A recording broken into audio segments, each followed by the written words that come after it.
All right, Power City tonight and trouble on the tracks. Today, Port Arthur environmental activists took what they're calling a toxic tour through town.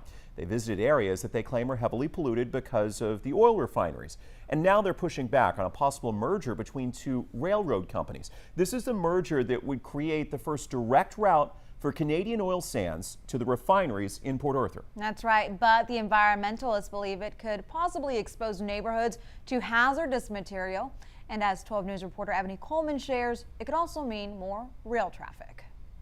The tour was organized by environmentalist John Beard. Beard has dedicated his life to tackling environmental issues with his nonprofit Port Arthur Community Action Network. Today, he took people on a tour of Port Arthur. About 10 people went along. The tour made stops in Port Arthur's neighborhoods, the gates outside Valero, and a train sorting station in Nederland. At each stop, Beard explained what products were made and the environmental impacts that they have. He says that's why he's against the merger between Kansas City Southern and Canadian Pacific. What they're wanting to do is grow those exports so they can make more money at a time when they're already achieving record profits. That's insane. That's also sacrificing communities like mine unnecessarily. Beard says if the merger does happen, it can bring 120 train cars passing through Southeast Texas communities at least 5 times a day.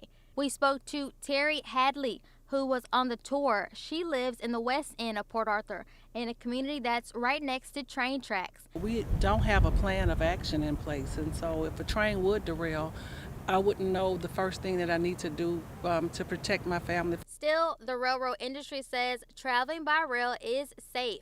According to the Association of American Railroad, 99.9 hazmat shipments arrive without incident. And since 2012, hazmat accident rates have been declining. Still, Beard's not convinced. If it's like what's happened in Ohio, it can be very disastrous for people. There will be long-term effects.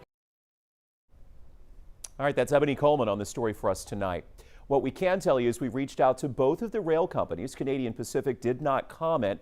A rep for Kansas City Southern told us that safety is their #1 priority in all the communities they serve. Now, U.S. regulators still have to sign off on the rail merger.